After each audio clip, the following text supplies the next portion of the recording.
Hi, everybody, and welcome to the PBA50 Johnny Petraglia BVL Open presented by Brunswick. I'm PBA Hall of Famer Randy Peterson. Joining me, PBA Hall of Famer Johnny Petraglia, my dear friend, and the only player to ever win a national title in 6 decades. First of all, Johnny, what does it mean for someone like yourself to lend your name to this event? I think this is really important, Randy. I've been involved with veterans ever since I got back from Vietnam, and the BVL, which got started in 1942, we kicked in pretty early, and to be a part of them and to raise the money for the veterans, the greatest citizens that we have, is really important for me. Well, and we really appreciate you and your support and your name being a great part of this event. Johnny, looking at our stepladder finals, is there anything that sticks out, or is there a favorite that you're going to go with today? Well, the thing is that Brian LeClair, who's the tournament leader, so he's in the title match again. Like last year, he bowled against Pete Weber, and he needed a strike to beat Pete, and he made a really good shot, and he didn't carry.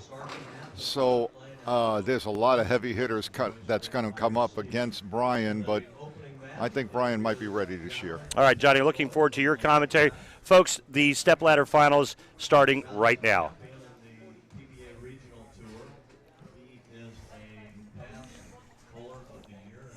In our opening match, we have 20-time national titleist Amleto Monacelli taking on John Conroy, who's making his first ever stepladder finals. Johnny, any surprise there? A big surprise. I mean, John bowls a lot of regionals. John Conroy bowls a lot of regionals. He's a very good bowler, but he was put into position that he needed a double in the 10th frame to make the stepladder, and he went pack on 2 great shots. You didn't see any muscle. You didn't see any nervousness. He threw them both great. I'm really proud of him. He threw 2 great shots, but now he's got to face Amleto. This is a tough task. Yeah, the consolation prize. You get Amleto Monacelli in the opening match. We have a great lineup. Brian LeClair, our #1 seed, followed by Ron Mohr, Bob Learn Jr., and Bob Learn will take on the winner of this match. Bob Learn, a couple of weeks ago, ran the ladder and then eventually lost to the tournament champion, Lenny Borsch. But Bob Learn on a mini hot streak, and Brian LeClair winning the first event of the PBA 50 season. Yeah, actually, the people, other than John, have all been bowling so well this season. This first 4 or 5 events, Ron Mohr has been right there in a title match, and Amleto and Learn has been up there every week. Brian LeClair won the opening event, so you've got people that have been there almost every week that have thrown the ball really well. John Conroy is going to get us started. He'll start the match, which means he will finish the match on the right lane. It's going to be interesting to see how he handles the nerves, because I promise you he's never felt anything like this. Very true.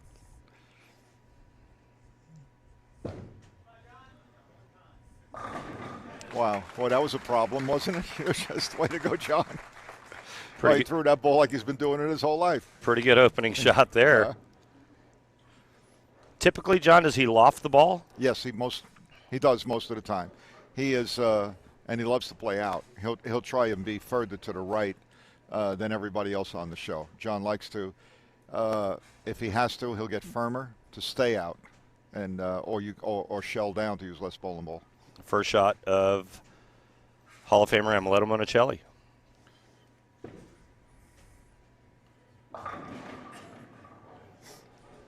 And a nice opening break, tripping the 4 late, John. Amleto, when you watch Amleto bowl, I remember watching Amleto when he was 16 years old. The first time that he came to America, had Dave Davis drill his bowling balls. No kidding. And he was good then at 16, and he's always maintained. He's physically kept himself in tremendous shape over all these years. He and Bob Learn together, and it really shows up on the senior tour. You look at Amleto and say, "Wow, can I look like that when I'm in my 50s?" And then actually, when I think about this particular telecast, you have Bob Learn, Amleto, and Ron Mohr, who does 700 sit-ups a day. You have athletic people in the 2, 3, 4 position, that it really starts to show up as the season goes on. Beauty there. You know, John, the one thing I remember most about Amleto Monacelli when he first came out on tour was how many people tried to change his style. Yeah, like they tried to change Mark Roth. That was not a good thing to do, was it? I mean, it's 20-time titleist, Hall of Famer. I believe 8 wins out here. He's a monster. Yeah, and he's won, because I think he's won 4 of our senior majors out here also. Whoops, that looked bad. Oh, he got away with it. In case the folks are wondering about the medical logo on John Conroy's shirt and on his sleeve, John is a retired paramedic, and his wife is a retired emergency room nurse. So that's why the 2 logos that he's wearing. I love it. It's a cool logo. And you see the heartbeat monitor like on the back of the shirt. Monitor, you see that. Pretty cool. And the EMS on the sleeve there. Yep. Good stuff. We could have used him earlier today. We were talking about cortisone and all of the cortisone injections that I've gone through in my life, with all my knee surgeries and everything. And we were talking about Pete Weber's hip injury. And yesterday I was talking to Pete, and he was telling me how he refused to get a needle stuck in him. Yeah. I mean, he was adamant about, there's no way I'm going to get a needle stuck in me, Randy. No way. That's good. You sound like a cross between Pete and Jack Nicholson. That's pretty much what I was going for. Okay.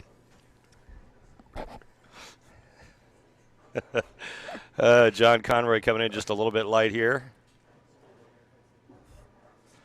Yeah, a lot of times I think first time on any type of stepladder or showcase, you as the game goes on, I think you start to realize where you are, and it stays quiet the whole time. And a lot of times it takes a game to get through that and to start to get loose.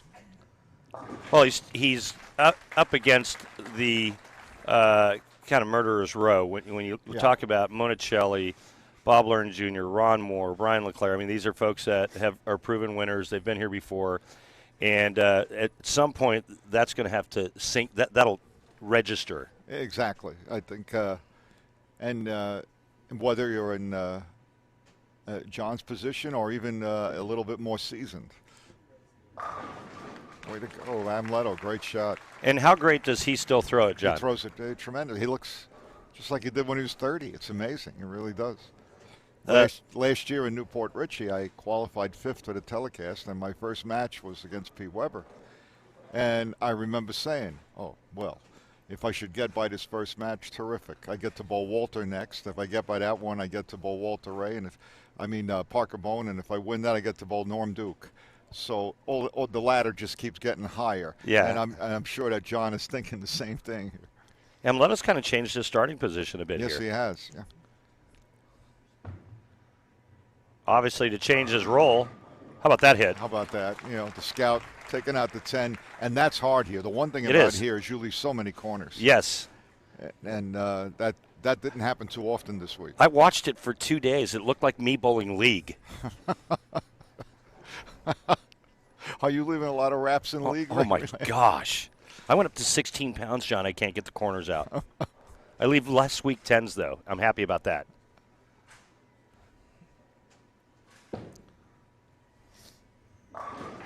And this is where you really start to feel the pressure, because now you're trailing, and you leave flat 10s. You're not getting the ball to face the pocket correctly, and now John Conroy is in a world of hurt.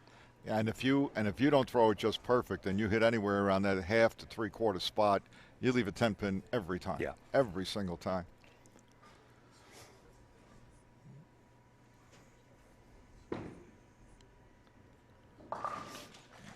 If the carry would have been exceptional, and we're not trying to beat up the center. I'd never do that to John Laspina's place. Okay. But some centers the carry's a little bit tougher. The center that I work at and I bowl at, the carry's not great there.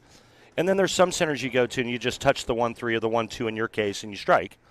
If the carry was exceptional here this week, what would the scoring averages be like? Oh, 20 pins a game higher, which you try to explain to the layman and our commissioner that You can give a great shot by John there. You can give a great shot to the pocket here because no matter what you think the scoring pace is going to be, it's going to be lower because the carry's so tough. So to make the cut was a 215 average. To get a super senior check was a 204 average. That's all it was, as good as it was to get to the pocket here. If we bowled in a place with this kind of pattern, let's say in the Villages, it would have taken 230, 235. No doubt about it. Oh. And right after the good messenger hit, he almost leaves a pocket 710, John. Exactly. And that happens here every year, all week. They've tried. I know that John Laspina spent about $25,000 having them come in and calibrate the lanes, the flat gutters, to see that they're correct, and everything they can think of to find out why the carry is really tough. So there isn't much more he can do, and it's just the way it is. I don't know why it is the way it is here, but it is. I spoke to the head mechanic at Gold Coast about pin carry, and he said so much goes into the installation, what's underneath the pin deck. You've got your kick plates, yeah, you can change the kick plates, put the phenolics in, but it's so much about the installation underneath the pin deck and getting those pins to be lively. Yeah, I guess once the installation is in, great shot by Amleto, he cut the 10. That didn't happen a lot either. Right. There really isn't much you can do if the installation has created that situation.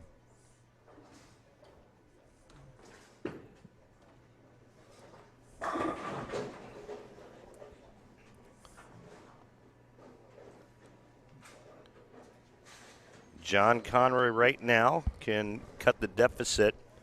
Whoop, score went away. There it is.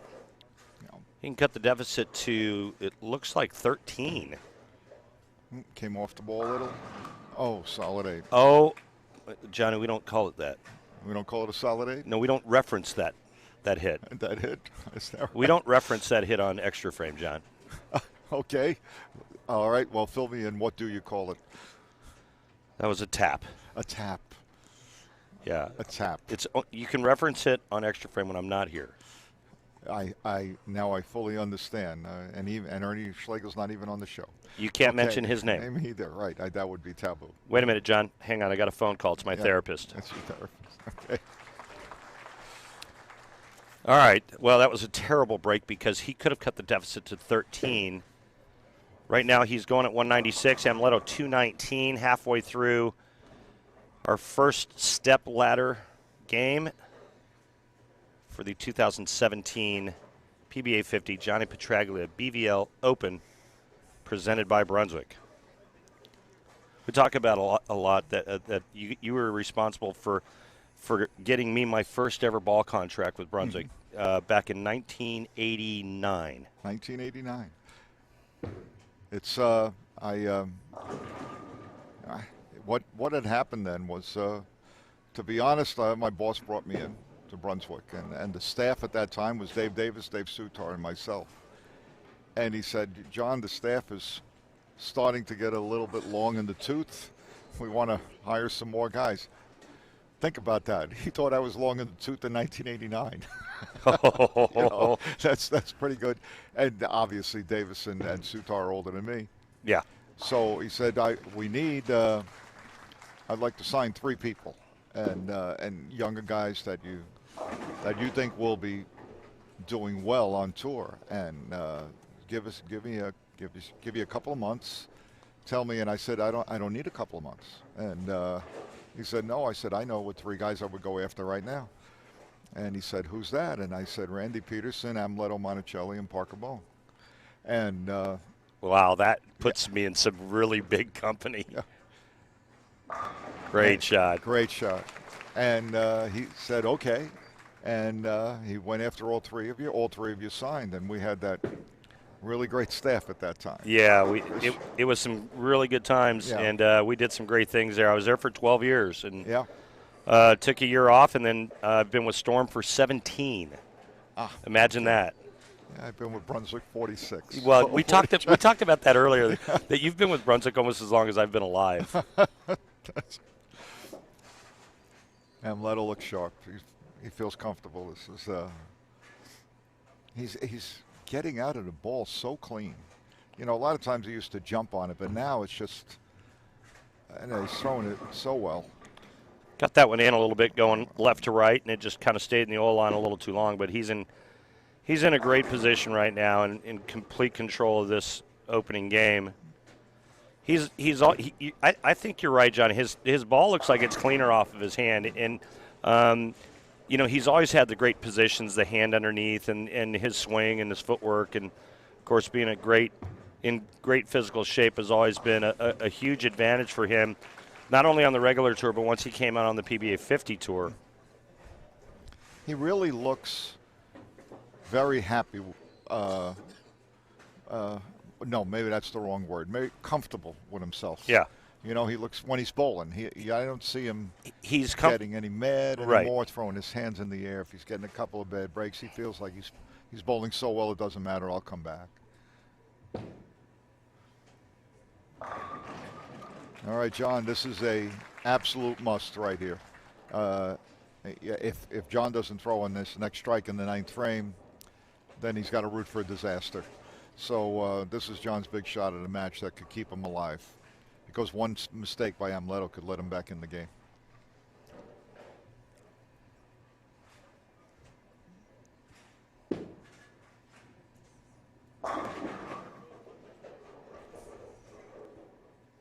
He's really concentrating here. He knows how important this shot is.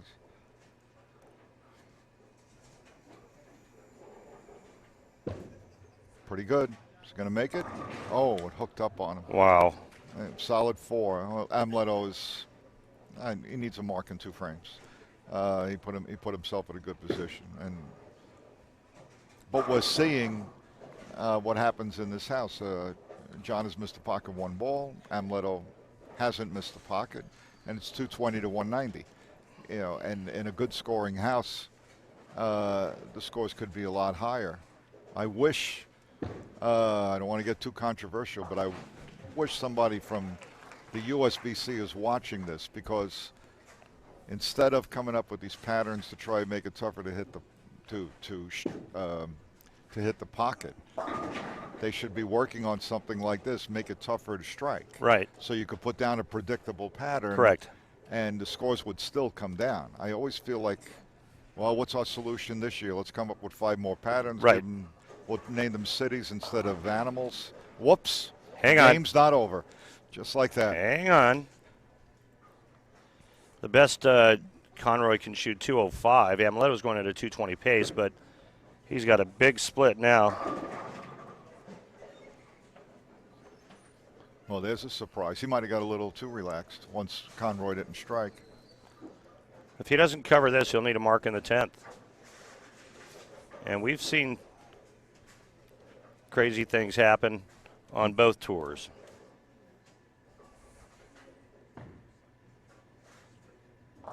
Oh, boy. I got to give him a clap for that one. Yeah. Yeah. Great spare. That's pretty spectacular. Yes, it is.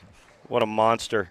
Yeah. Amleto Monacelli, PBA Hall of Famer, major championship winner, 3-4, 6-7, 10. And that will seal the deal, and he will move on to face his good friend and tour roommate, Bob Learn Jr.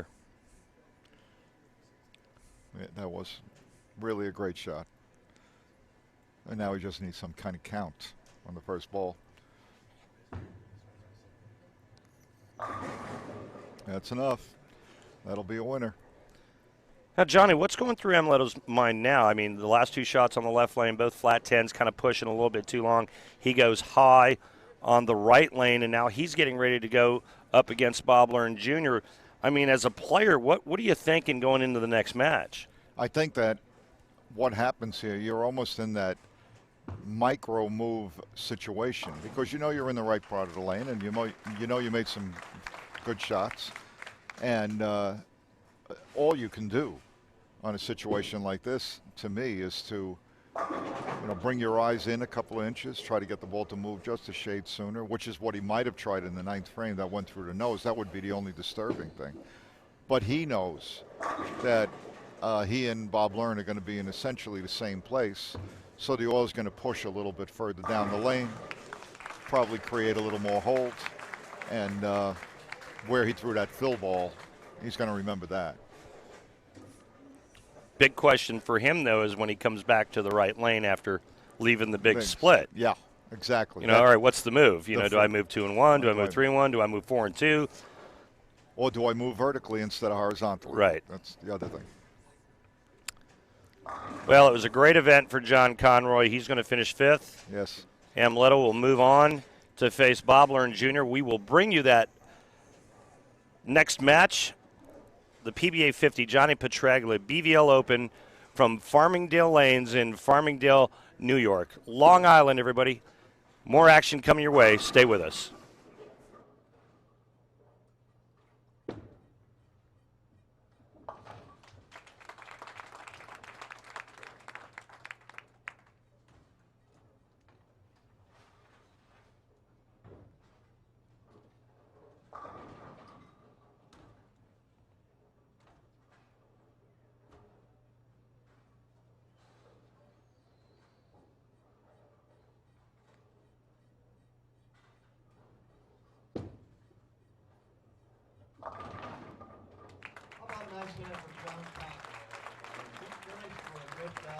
All right, everyone, welcome back to the PBA50 Johnny Petraglia BVL Open presented by Brunswick. We are here in Farmingdale, New York. For those of you not familiar with that part of the country, we are in Long Island.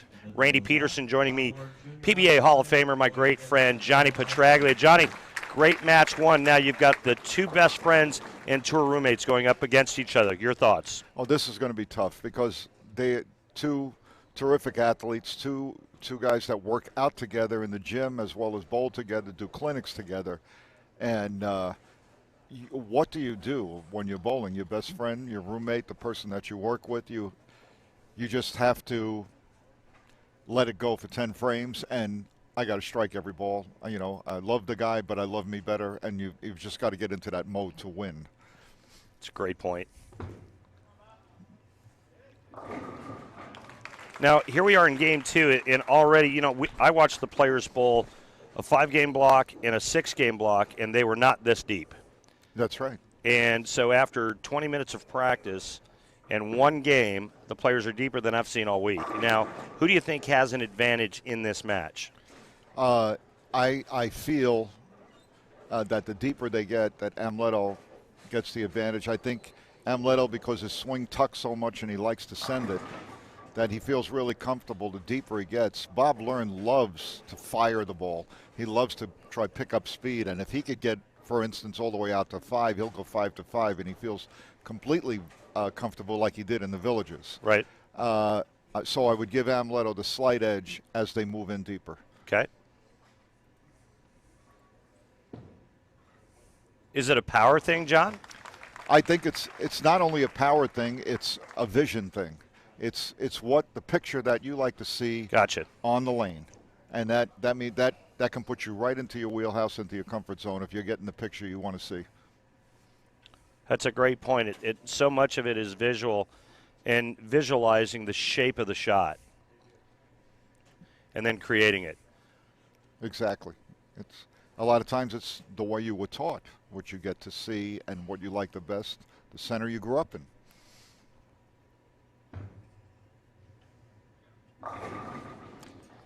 Two late 10s back-to-back for Amleto Monacelli, John. Yeah, well, they're in that transition mode right now. He knows that if he's a little bit soft, that 5 count through the nose, I think, affected Amleto just a little bit, where he's trying to increase speed and keep the ball in, not go around as much and let that happen. What is the adjustment for Amleto? Well, I'm a left-hander, and for me, if I'm in that point, I always think in a vertical mode rather than a horizontal mode. So if I'm very happy with my ball reaction to the pocket, but it's just not quite getting there, I'll pull my eyes in a few inches to get it to move a little bit sooner. Try to get it stay in the same place. Try to get it to start up a little bit early. Exactly.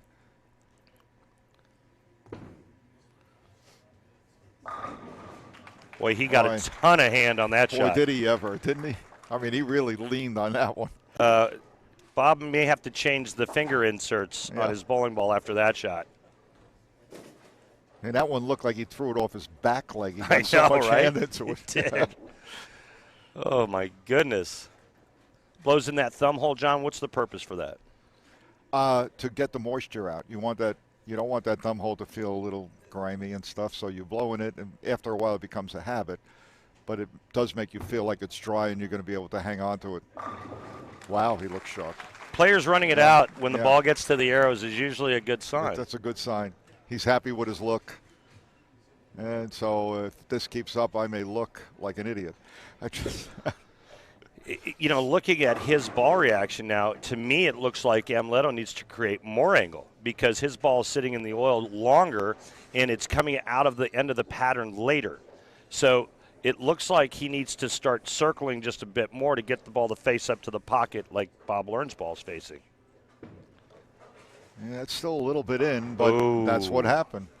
It took off again. He tried to correct that and it picked up early. That lane's giving him a problem, and this could really be critical for Amleto right here. John, how much does it affect these two players given that they have completely different ball rolls? It looks to me like Amleto is much more up the back than Bob Learn. Bob Learn a little more on the side. But Bob has more ball speed. And even though Amleto seems to be up the back a little bit, I think I haven't really checked it out, but I always felt that Amleto has a little more axis tilt, which is going to make it come off the spot harder. Okay. And Bob looks like he can grab and get on it all he wants, and it's not going to grab early on him right now. And it's not going to come off the end of the pattern sideways. Exactly. If you would have watched that first day, Todd Lathrop, who was the first round leader, that had he had that reaction that the ball was coming off the spot so perfect he never went high. Taking a look at Amleto's bowling ball, he's using a pin down, hole down, which is going to get the ball to read sooner. Yeah, I think he's trying to smooth it out, and boy, he's really caught in that trap right now. Yeah. So now it looks like if he gets a little softer, he gets it right, it goes through the face. Yeah, and it also looks like that his shot on the left-hand lane is being affected by his shot on the right lane. That he doesn't want it to go early and go high again. A lot of mental stuff going on here, Randy, as well as execution. Johnny, how much of that affects the execution? Well, that's what it's all about. I remember people asking me, when you're on TV, what do you feel? I said, well, in the beginning I was nervous, but then after a while you realize, let's see how Bob, that was pretty good. Oh, he looks, oh, wow. He's not, he like lets go of it and then starts to go sideways. I realized that, wow, after a while that, only 1 in a million people get to feel the way I do right now for all the right reasons. And then once you realize that, you have fun with it. Then it's great. Right now, Bob Learn is in the zone, and it's kind of a carryover from a couple of weeks ago. He's been bowling great, and Bob looks like he's poised to win again.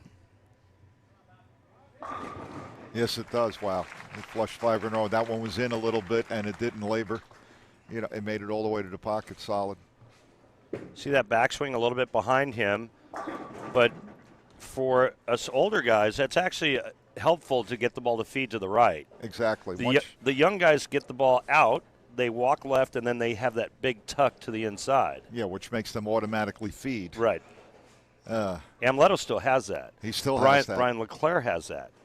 Exactly. And if we're going to go to the extreme, you think of Belmonte, who really walks left and then feeds it with 2 hands. Bingo. He went to where Bob is. Did you notice that? Did you see how much more angle was created there with more speed? Yeah, he got his break point out to about 6, the same way that Bob was. It's almost like he went to school on Bob's shot right here. Look how much farther right. Looks like it's got a little more spin to it. and there was more angle being created. That's why I brought it up. I said it looks like his line, his angle is a little too straight through the front, which makes the ball sit in the oil too long, and it doesn't come around the corner and get to the pocket flush enough. Well, we're going to see if he feeds this one, Randy, because this one is almost a must right here. Got it out, and it came all the way back. Great shot. You know, it's one thing, Randy, to know what I better try to do, and then to get up and do it exactly the way you want it. That's talent. His angles are completely different now in the last two shots than they were in the previous four. But Learn in complete control here, John, with perfect through 5.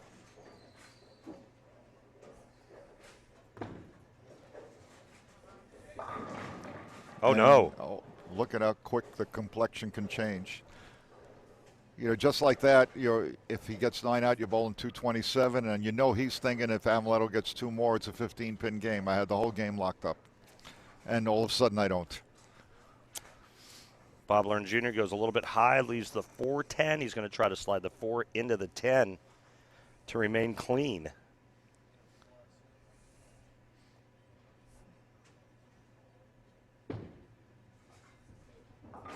Ooh. Almost. You see now, but I think that's a good decision right there, because even though it's only the 6th or 7th frame, the 6 instead of the 4 at that number is going to become important at the end of the game. To be up, you know, with whether it's 14, 24, 34 instead of the 2. Right. So that a spare 8 count, and all of a sudden you're only 1 shot away from it being even. The count's important. It's like having to throw an extra strike.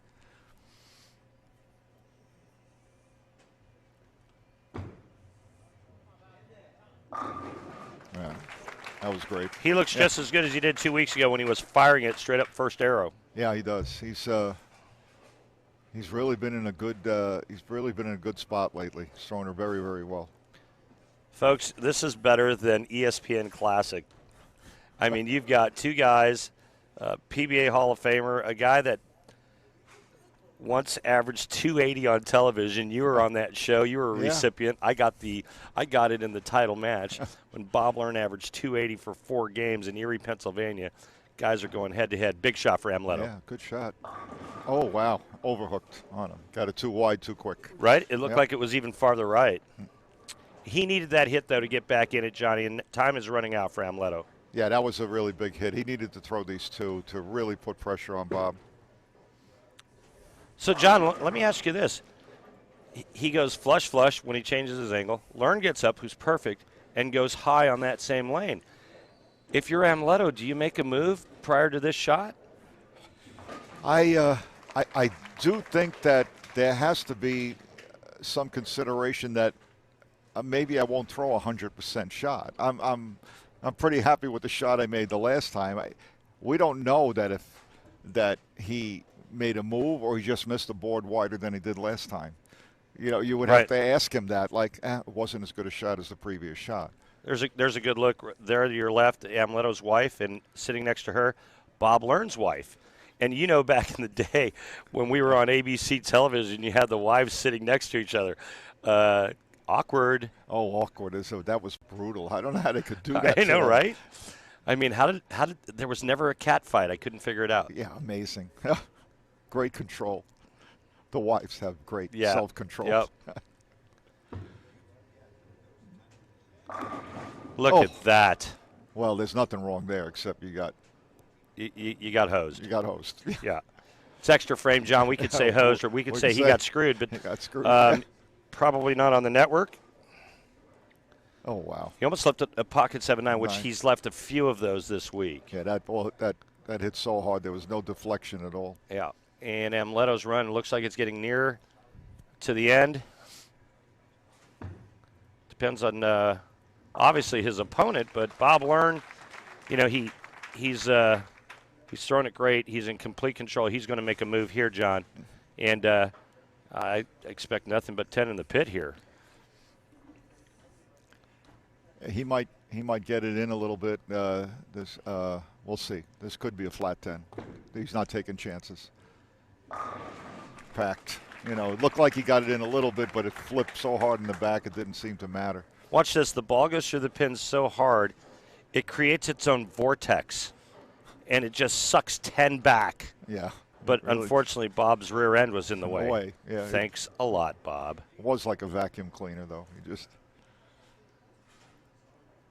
locked and loaded. Bob Learn doubles up after the open in the 6th.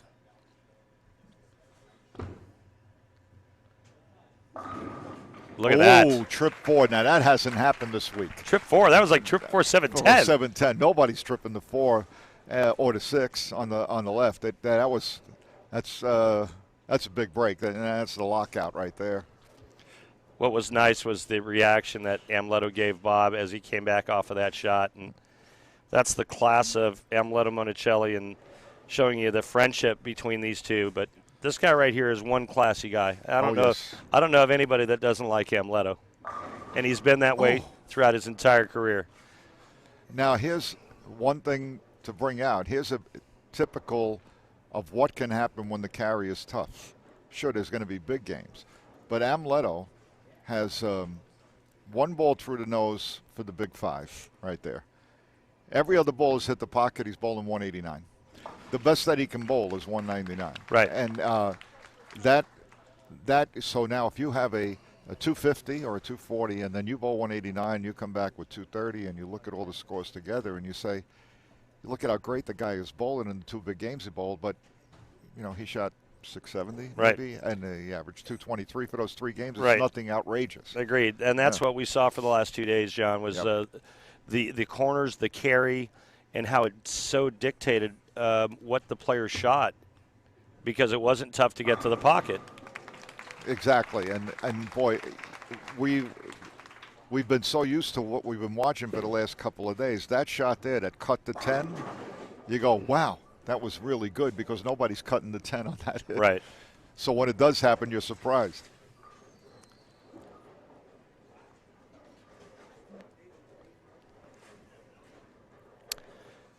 Well, this is one of the greats in our sport and has been for a long time, and true gentleman.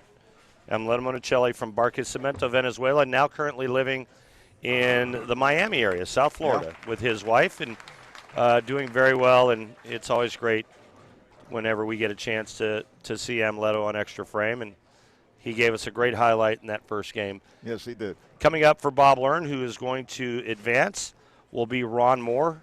And we will get Johnny Petraglia's thoughts on that upcoming match when we come back. Take a look. There it is. Jeff Goodger is so on point when it comes to pulling up replays. He could be like the best EVS operator in the business. And if you don't know what that is, folks, that's the guy who runs the replays in the production truck. Amleto's going to finish with 197. Bob Learn, Johnny, he gets up in the 10th frame needing nothing. What is the strategy now for Bob Learn moving forward? He's got, I think, even though it's a micro move, an experiment's got to be coming up. Should I decide to miss in? Should I move 2 and 2 left to see what the ball does? I'm going to do something a little bit different, and just to see what the ball reaction is. And he was deeper, no doubt. And didn't saw what happened. And didn't get it to the spot. And he didn't get it to the spot. And now he knows that. Yep. He looks back with that look, and now he's going to try to convert the 2-8 and give it another go. I think converting this 2-8 is very important to give him another shot on that lane. You and I think exactly alike. Right now, I would really be concentrating on making the 2-8 because I want one more practice shot. And look at this, he's going to throw a different ball. And we'll see if he throws a different ball on the fill ball now. This next shot is huge. It sets up the next game for Bob and basically gives him the roadmap, gives his brain roadmap for what he's going to do as he's going. Is that a bigger ball, John? That's a different ball that he's throwing. Bigger ball, stronger ball? I'm trying to make out what it is. I'm so sorry. I'm not sure, but you know, it looks like it's more aggressive. It looked like it was a little bit more aggressive, but it looked like it got a little longer too. All right, folks. Bob Learn Jr. defeats Amleto Monacelli. Coming up, Ron Mohr will look to win for the first time in 5 years. Randy Peterson, Johnny Petraglia, Jeff Goodger, and Phil Brylow working the cameras. We'll be back with more right after this. All right, everyone, welcome back to the PBA50 Johnny Petraglia BVL Open. Randy Peterson along with PBA Hall of Famer Johnny Petraglia, Jeff Goodger, and Phil Brylow. We are set for our semifinal match between Bob Learn Jr. and Ron Mohr. Super senior Ron Mohr, Johnny. Yes, he is. He tremendous shape. He keeps himself in great shape. Johnny, he was stretching earlier. He had his head over his he had his legs over his head. Yeah, I know. And we were all just sitting here looking at him going, that looks painful. It does. Oh my. There's there's the confused look. There it is right there. You know, as a player, John, you feel like you've got the entire right side of the lane, and then all of a sudden that happens. And that happens. What does that do to your psyche? A lot, because now the next time you get up on the lane, I don't have ultimate bounce. What happened? Oil got carried down a little bit, plus Ron's going to bowl on this lane, push it down a little bit further. I got to really start to think. I got to make a 100% shot.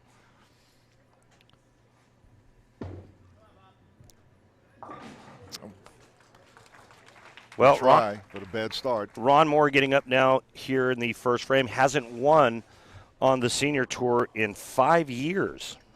Isn't that amazing? It really is. I mean, this guy was former player of the year. I mean, twice. He dominated out here, and yet he hasn't won in 5 years. Hard to believe. It really is, and he is intense. This is a guy 100% on every shot. Oh. And he goes light. And he goes light, and he looks completely confused. Right out of practice. Johnny, is it a wet-dry kind of thing? What's going on with the lanes? I think it is. I think that I think that they haven't they haven't missed a lot to the right, and that if they do, that ball's going to come back. But they've thrown so many shots right at target that spot is carrying down just enough to create that 3-pin on both those shots. Ron Mohr covers the 2, and quite honestly, looking at the replay of that shot that Jeff Goodger gave us, he could have left 6. Yeah, he got away real with a easy. spare I mean, there. that could have been 2, 4, 8, 10 easily. Instead, it's just a 2-pin and an easy spare. Now, Ron Mohr steps up on the left lane, frame 2.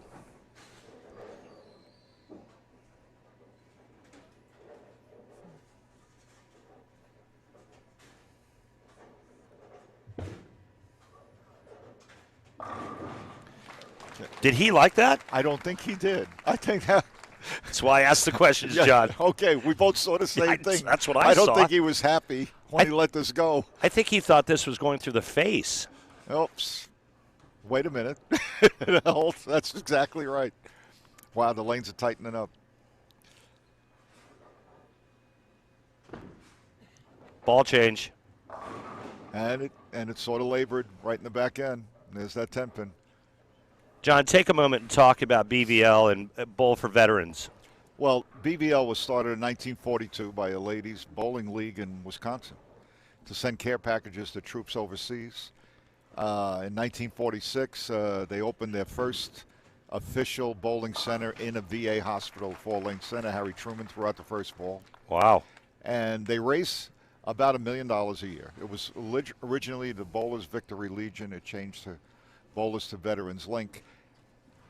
The 2 key things that are important about this is that federal funding stops at rehab. Okay?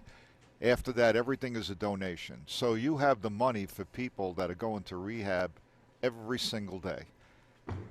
And where the BVL comes in, wow, did that overreact off the last shot. All of a sudden, he got in trouble. And where the BVL really kicks in is, what can we do for them while they're in rehab? Because you get up there and you're trying to get your legs back, you're in a wheelchair, they got you walking on the bars or whatever exercises it is you're doing, and then you go back to your room. And people don't realize that there's rehab and then go back to the room, watch some TV and nothing else. So we try to come up with everything therapeutic that we can to take them on camping trips, to wheelchair basketball games, bowling tournaments, everything that you can think of to that's recreationally therapeutic, I guess would be the best way to put it. The thing I'm the most proudest about BVL is 6 cents of every dollar goes to expenses. 94 cents goes to the veterans. And that's our operating budget, 6%. That's it. Well, it's tremendous. Great shot by Ron right there. Well, John, you know, I've done a lot of things with the military, both active and retired. I did 12 events last year all over the world, all Air Force bases. And I've been actively involved with Wounded Warriors Project through Storm, where we do events with Storm in conjunction with that great program. But I'll never forget the time that you took me to the wall. To the wall. I knew you were going to bring that up. That's...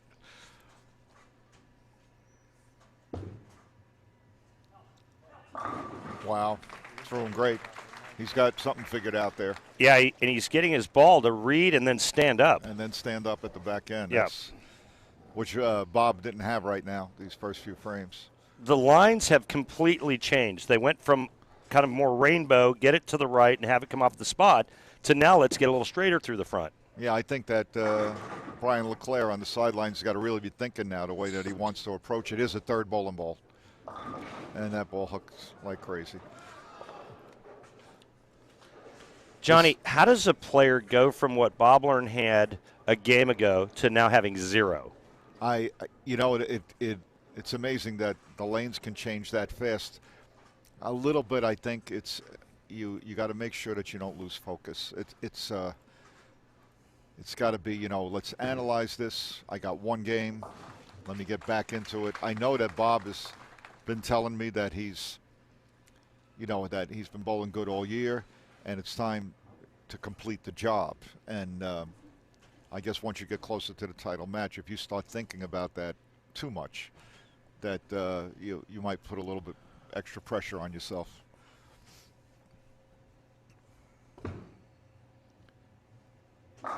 I think that he's picked up the right ball now if he can get into the right place if there's enough time left in the game. He's going to need a mistake by Ron. And if he gets one, I think he has a chance to jump back into it. Or bad carry by Ron. Or bad carry. So he doesn't get too far ahead. I believe this is the same bowling ball I saw Ron use all day today. Yeah, he seems to have confidence in it, doesn't he? Yeah, and all he's done is just chase it left. Big lead for Ron Mohr right now, stepping up at the 5th frame, working on 3 in a row.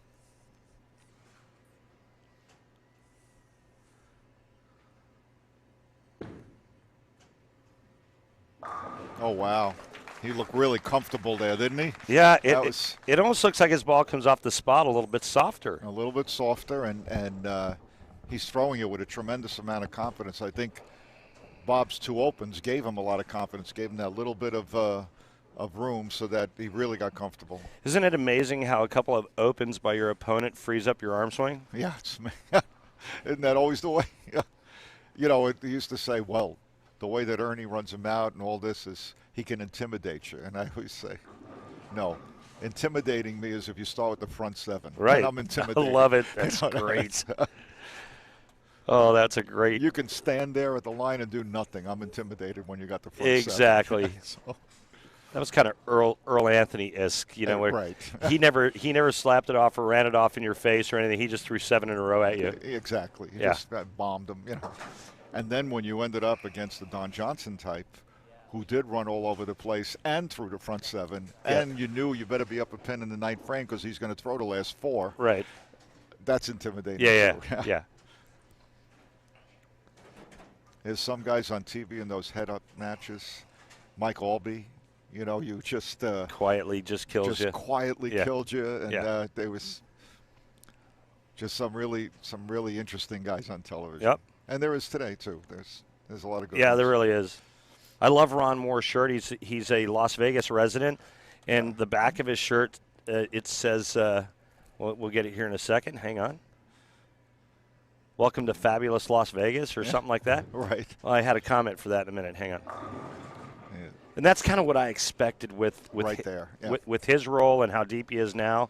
And I think that was the only question mark coming into this game. Welcome to fabulous Las Vegas, Nevada. Yeah. Johnny, you know that Las Vegas, they've changed their slogan. It used to be whatever happens in Vegas stays in Vegas. They've changed it to whatever you bring to Vegas stays in Vegas. Yeah, so yeah, that's, just thought I'd let you know about that new slogan change for Las Vegas, Nevada, as I get a little chuckle from Jeff Goodger. Thank you, Jeff. It's great to know you're still alive, even though you're sitting right next to me. All right, Bob Learn Jr. Now, Johnny, here's the key. What has to happen for Bob to have any chance? He's got to hit flush right now. He's made the move. He knows what the ball's going to do. He's got to make a good shot so that he has confidence, and we'll see what it does. Yeah. Bingo. Tried to open the lane up even more. It overhooked. It overhooked. Yep. I don't know whether that was a bad shot or he overthought it as he changed the bowling ball, but he certainly had the first shot that labored and he left the 210 affected the way that he threw the ball the next two frames. Wet dry. And Ron Mohr isn't getting wet dry. He's great shot. Fair. Yeah. We've seen two of those made thus far, and that's why Tom Clark loves watching Extra Frame. One last thing that I wanted to bring up about BVL, or rather the troops more than anything, is whether it's BVL, Wounded Warriors, VFW, American Legion, Knights of Columbus, anybody that you're trying to help. And it's very important to me. That lane he's got figured out, that one there. And it's the right lane, same one that Amleto had trouble with, that he's now got in trouble with. I would like the people that are listening to remember that that these troops that are out there, they take an oath to protect and defend the Constitution of the United States against all enemies, foreign and domestic, and its citizens. And what that means, once you take an oath, that's your word. That's the most important thing you got. That if the country's attacked, they're the ones that stand in between you and the enemy, and they'll take a bullet for you. Great shot. And just as important with that is that they don't go, wait a minute. They're apolitical. They don't go, are you black or white? Are you pro-life or pro-choice? Are you a Republican or Democrat? You're an American. That's really all that matters. And as long as you're an American, they'll sacrifice their life for your life.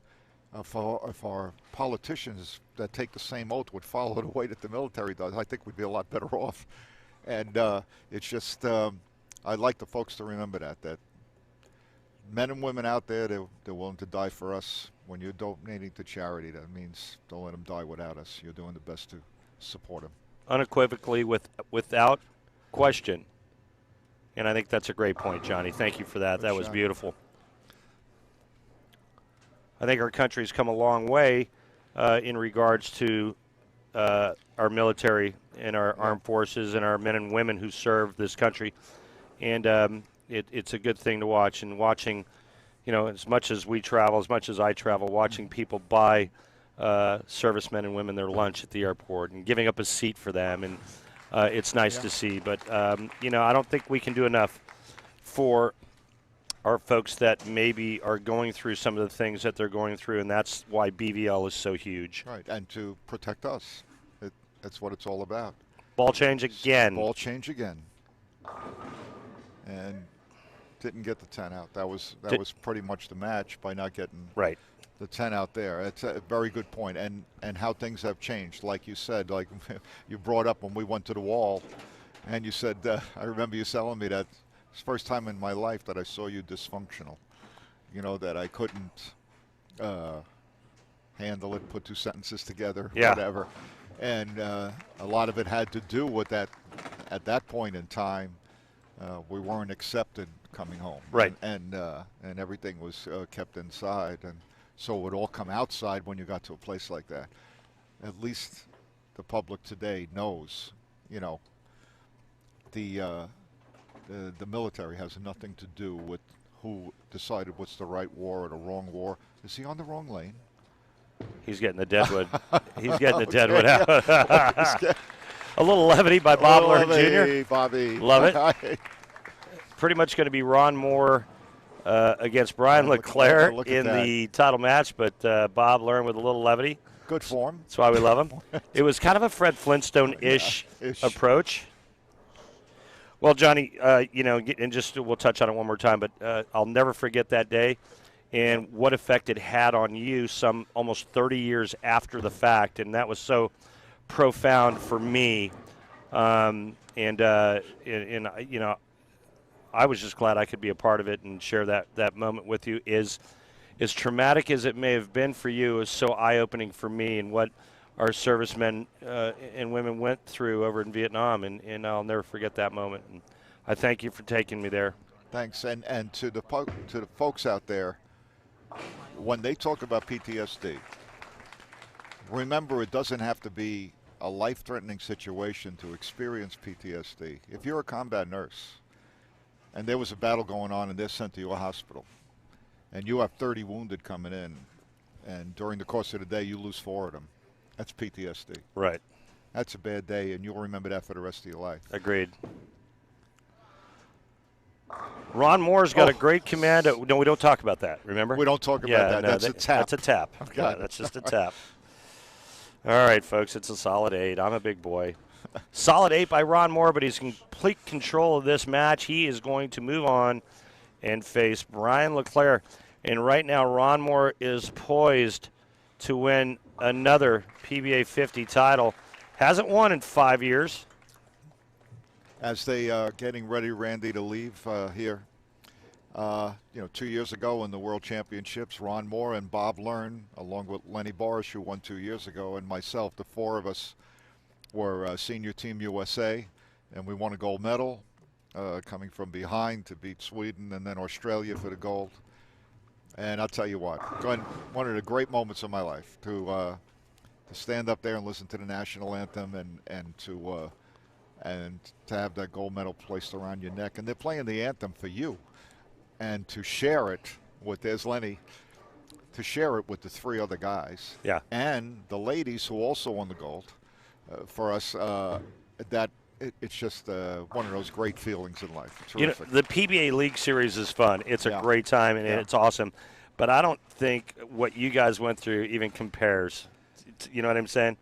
I mean, what you guys did, it's for your country. I mean, that's got to be pretty special. Yeah, this year coming up next in 2018, it'll be in Munich.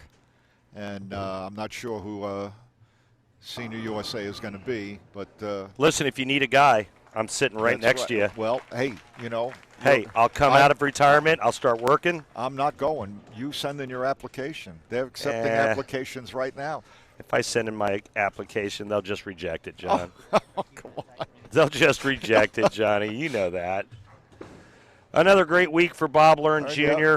As he completely lost the right lane, and he can't wait to get out of here. But Bob, being the great sport that he is, he knows that. And I'm looking at Ron Mohr's game, Randy.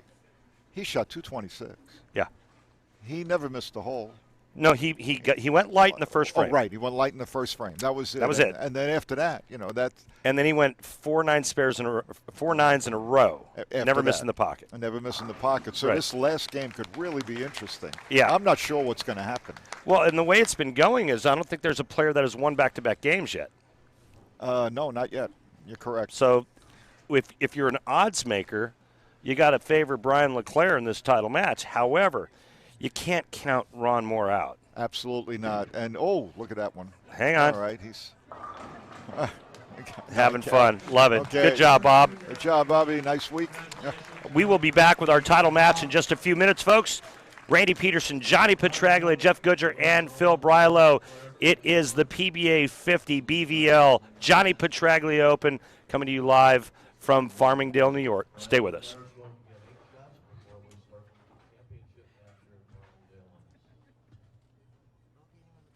And we are back for the title match of the PBA 50 Johnny Petraglia BVL Open presented by Brunswick.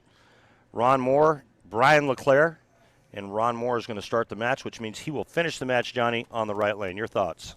Well, I think that of the 2 lanes, the right lane is a little bit more finicky. I mean, the right lane is a little bit more finicky than the left. So Brian LeClair having Ron finish on the right lane is probably a good move.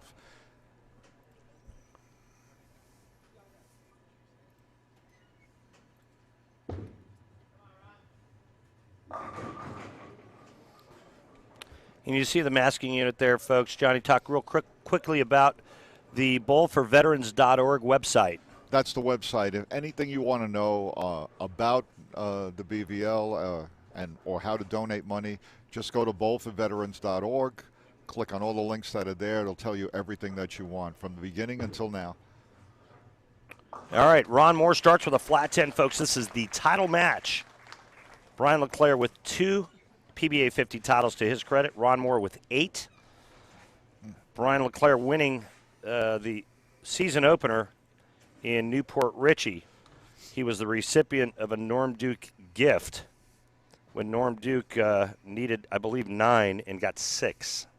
Actually, Norm Duke needed any mark or 9. Or left 9. a 2-4-8-10, and that cost him the match. Brian LeClair won on the bench. Here it is right here. Jeff Goodger on top of it as usual, and there it is. He needed 9 on the first ball or any mark. So after he leaves the 2-4-8-10, he needs to convert. He did not. Here's that attempt.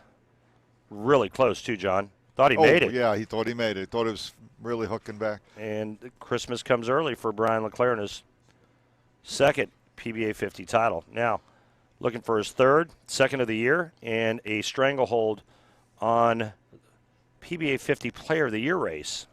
That's true. That really put him in a good driver's seat going into the major. See, now he has a little bit more axis tilt than Ron, but the speed is making him get up the lane. Yeah. So he's not getting that over-under reaction. Throwing a big ball, and his angles are much straighter through the front part of the lane. Front.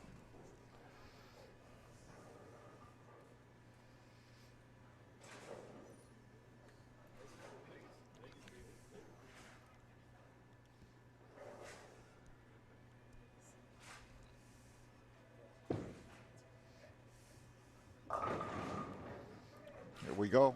Flat From 10. Solid to flat 10. Everybody that's coming up for game 2 seems to be experiencing the same thing. And now when he makes his adjustment in frame 3, we're going to find out if the ball goes high or it holds flush. Great point. Flat 10, flat 10, flat 10 has been the MO of Ron Mohr the last 4 or 5 frames. Remember his last game, Johnny, 9. Oh, right. 4 9s in a row to finish the game. Exactly, and then 2 here, so that's 6 9s in a row now. That would be the 6-pack of 9s. Okay, I like that. We haven't.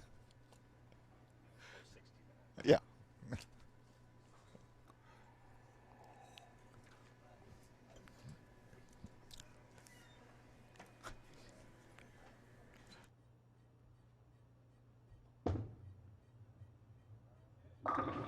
Oh, solid 8. Well, he did the right thing, and he left a solid 8. Oh, that's right. I'm sorry, you got to tap. No, you know, Johnny, you could call it a solid 8. I feel comfortable with you calling it a solid 8. Any way you want to shake it, folks, that's a terrible break. Mm-hmm. Anytime you see that, folks, it's a terrible break. I don't care who you are or when it happens. It's a terrible break. And it should be stopped in our lifetime. Before I kill someone. I think if you leave it, we should count it as a strike. Did you hear what he just said? He just said that's my Randy Peterson. That's what he really, said. Really, Ron? Ron, I'll see you after this match. Wow. Can you believe he said that? He's even thinking about that. That's amazing. He must have heard us talk before. Oh, I'll see him after this match is over. I'll tell you that. All right, Brian LeClair working on a double. Driver's seat early. Question mark, right lane.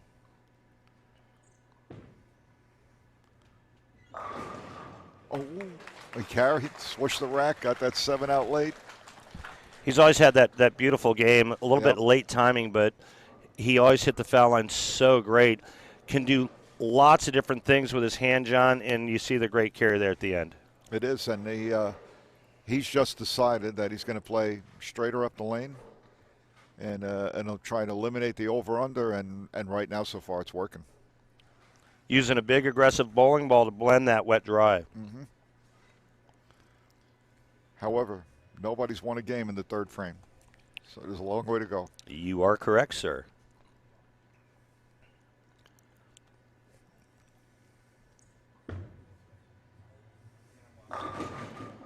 And here it comes. Oh, boy. When it's your time, it's your time. And yep. It's looking like it's Brian LeClair time. Yeah. Yeah, that's a hit that didn't, if it didn't go out fast, it didn't go. This one, a little bit slow motion, and it got there. It got deflected and spun around and then rolled into the 10. Into it.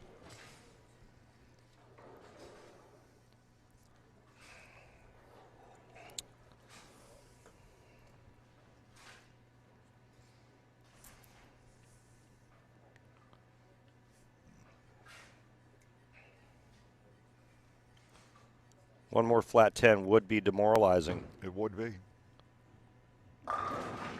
Oh, wow.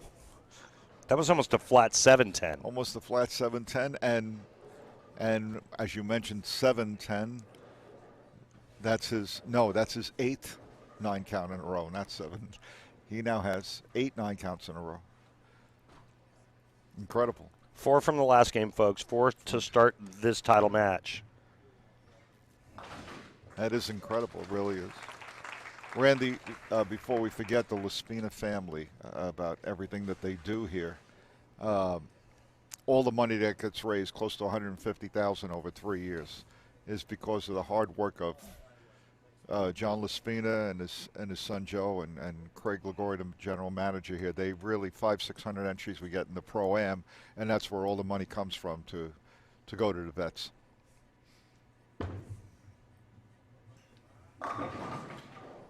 Wow.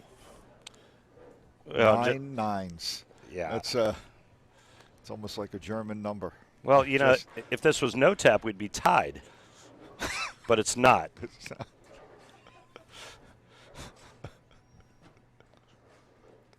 Well, you know, they use no tap a lot in the Pro-Ams. So if this was the Pro-Am, they would be tied. What a cruel game. What a cruel game. Couple flat 10s, a solid 8, big ring 10 there. Oh, boy. And you got to feel for Ron Mohr. Look at him shaking his head going, what's a guy to do? Oh, he needs a mistake. He needs a mistake he's not by gonna, Brian. He's not going to get one. I don't know if he's going to get one. Yeah, he's not getting that, John.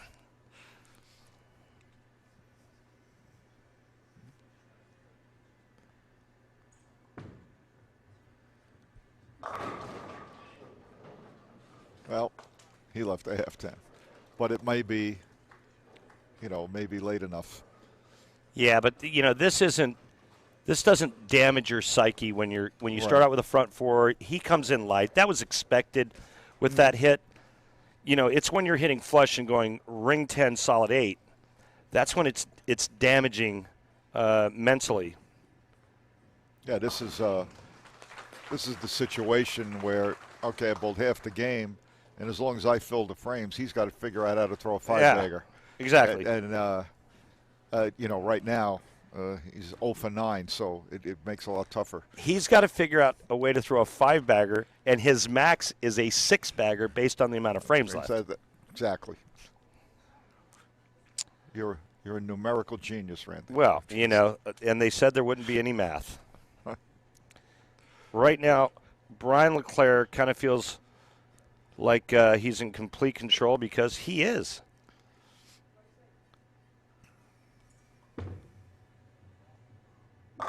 Yes, he is. And good. He is all over Ron Mohr like a bum on a bologna sandwich, and he's not looking back. He just keeps ripping the pocket and throwing great shots just like this.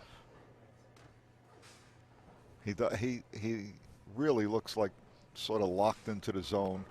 I don't know what he would do in a second game, which seems to have happened to everybody on this show, the second game. But right now, he looks almost unbeatable. Oh, what? Got it in and threw a wally. Well, Johnny, getting back to Brian LeClair, he dominated the qualifying and the match play portion of this tournament.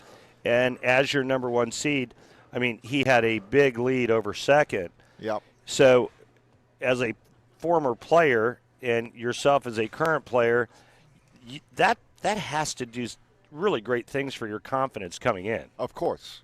Well, it can go both ways. Sometimes you feel like you lead by so much. I can't really win this title. All I can do is lose it, you know, and that'll get to a certain player. But then when you come out of the gate fast, this is my week. You know, you get that feeling like this is my week. And look at that. Another ring in 10, and you know, we're getting to that number where he needs help, a lot of help from Brian to have a chance to win. Well, you never say never, but Brian LeClair has not shown us that he is going to miss the pocket. It's just a matter of getting the corner out, and he is in complete control right now. Yeah, whatever the reason, the ball just doesn't seem to want to go through the pins the way it's supposed to. And it goes in and out to a lot of guys this week.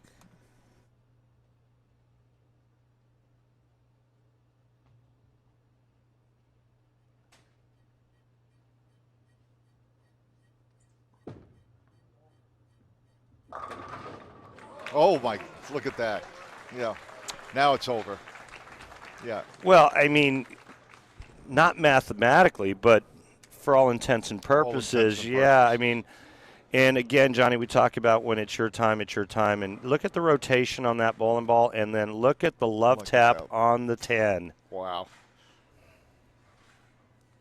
You just feel like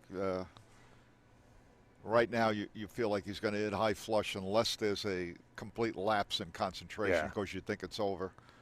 That Brian LeClair is so smooth, Johnny, he can slide uphill. Oh, okay. There you go. Boom. Pretty good stuff. stuff. Go out on a limb and I'll predict that it's over. Pretty good stuff. Great shot making here in the title match by Brian LeClair. Going to capture his 3rd career PBA 50 title and 2nd of the year. Yeah, and a really nice early lead on the PBA 50 Player of the Year. Look at him opening the lane up, John. Yep. Just an incredible game when you look at the 9s that Ron Mohr has left in the last game and 2 frames. Yeah, it's unbelievable. You know, he went out there spare and packed a 4-bagger, and you said, wow, he's locked in. And a little bit of a change. You know, the thing, Randy, is in a house that carries very well, you get that little bit less of a change and you throw pins everywhere and you still strike and you still feel like you got it. Sure. But when you know that if I lose it a little bit, if I'm not getting that ball to that flush spot, I'm not going to strike, it doesn't happen. You have to figure out how to get the ball flush again. Like that. No solid 8? No, what happened? No solid 8 on that hit? No tap. No tap? Well, it's a beautiful shot by Ron, and finally all 10 go down. But yeah. And his performance this game and the score don't match up. No, and we saw that all week long, though. And you could say that about so many players. But, you know, Brian LeClair is throwing strikes, and Ron Mohr is not. And that's the difference in this title match. There you go. Is he going to bowl 279? This is really special.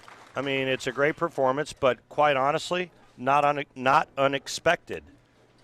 That's true. He did lead by, what, 200 pins? Yeah. Somewhere? Close to right in that neighborhood. And, I mean, I don't think anybody's surprised that Brian LeClair is going to be your 2017 PBA 50 Johnny Petraglia BVL Open champion. Yes, he is, and a great performance. And he needed a strike to win last year through a good shot, left the 10-pin, and Pete Weber won the title. And he comes back to lead this year, and he's going to win it and get his name added to that trophy. Great job by Brian. Runner-up last year to Weber. To Pete Weber last year. Yeah, He likes it here. Yeah, obviously. That's for sure. Amazingly, about 245. It's his state. Yeah. Right? Yeah. He's from New York, albeit I think more upstate, right? More upstate, yeah. But he's down here a lot, bowling tournaments and stuff, and he feels very comfortable in the whole area. He's won 20 regionals, so that he feels good about that. Sure. Look at that. Absolutely. Yeah. Brian LeClair is your champion, folks. We are going to hear from our winner. Please stay with us. I'm going to go down to the floor. We're going to have a check and trophy presentation and a winner's interview. I'm going to make my way down here in about 10 seconds. Johnny Petraglia, I want to thank you so much for joining us in the booth. Johnny, it's always a pleasure, my friend. We've been friends for a long time, and it's always a pleasure and an honor to call the action with you, my friend. Thank you. Thank you, Randy. It's been great working with you, as always. How about a nice round of applause for your champion, Brian LeClair? All right, and now for the important part. The owner, John Laspina, he's got some checks here for Brian. We got some loot here, Brian. On behalf of all of us, you've thrilled us. We had a check in our pocket last year for you, but we're finally able to send it to you. So much good luck, and remember, this is about people who serve us, and you showed us how to win, and winning is great, but living a life that's free is even better. I agree. And people pay that price. So thank you very much. Thank you, John. Thanks for. I just want to say thanks to John for everything he does to the PBA. Thank you to our veterans. Thank you to Johnny Petraglia. He set a great example for us bowlers to be able to do all this all these years, and I think Johnny deserves a great round of applause. All right, thank you guys so much. Brian, last year you finished second here to Pete Weber. This year you're the champion. How does it feel? Awesome. The start of this season's been awesome. Very lucky. I'm not sure I bowled a better game than Ron. Ron had a lot of tough breaks. Luckily today, I'm the winner, but he's a great champion. He's made a number of probably as many top fives as anybody the last 2 years, and we're lucky to be able to throw some of the greatest bowling balls on the planet with Rotagrip, and Team Rotagrip won too. And Ron Mohr can actually stretch and get his foot over his head. You and I cannot do that. I never will be. What was the biggest difference for you when you got to the title match? You know, there wasn't a player on the Stepladder finals tonight that was actually able to win more than one game. What was different for you? Well, I came down and watched the early matches, and I noticed Amleto and Bob were going around the lanes a lot more than what I did all week. So I thought that if the lanes would play similar, that I thought they would break down the lanes the wrong way for them, and it would play more to my game the way I played them all week, and it worked out. Brian LeClair, your champion and the front runner for PBA 50 Player of the Year. Congratulations, Brian. Thanks, Randy.